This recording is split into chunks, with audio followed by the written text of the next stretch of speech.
2019 ஒருநாள் போட்டி உலக கோப்பை அரையிறுதியுடன் இந்திய கிரிக்கெட் ஜாம்பவான் தோனி சர்வதேச கிரிக்கெட்டில் இருந்து ஓய்வு பெற்றார். அந்த போட்டியில் இந்திய அணி நியூசிலாந்து அணிக்கு எதிராக தோல்வி அடைந்திருந்தது. தோனி அந்த போட்டியில் கடைசி நேரத்தில் ரன் அவுட் ஆனதால் இந்திய அணியின் வெற்றிக்கு வாய்ப்பு பறிபோனது. அப்போது அவர் ஆடுகளத்தை விட்டு வெளியேறிய போது அழுதபடியே சென்றார்.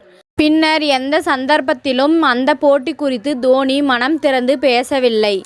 இந்த நிலையில் சமீபத்தில் ஒரு நிகழ்ச்சியில் அவரிடம் 2019 ஒருநாள் போட்டி உலக கோப்பை தோல்வி குறித்து ஒரு பார்வையாளர் கேள்வி எழுப்பினார். அதற்கு தோனி மனம் திறந்து பதில் அளித்தார். தோனி இது குறித்து பேசுகையில், அந்த தோல்வி மிகவும் கடினமானது. அதுதான் எனது கடைசி உலக கோப்பை என எனக்கு தெரியும். எனவே நாங்கள் வெற்றி பெற்று இருந்தால் நன்றாக இருந்திருக்கும். ஆனால் அது இதயமே உடைந்து போன தருணமாக இருந்தது. நாங்கள் அந்த முடிவை ஏற்றுக்கொண்டோம். அதை கடந்து செல்ல முயற்சி செய்தோம் என்றார். மேலும் அந்த தோல்வியில் இருந்து வெளியே வர சில காலம் ஆகும். உலக கோப்பைக்கு பின் ஒவ்வொருவருக்கும் அதற்கான நேரம் கிடைக்கும். நான் அதன் பின்பு சர்வதேச கிரிக்கெட் விளையாடாததால் எனக்கு அதிக நேரம் இருந்தது. அது இதயம் நொறுங்கி போன ஒரு தருணம்தான்.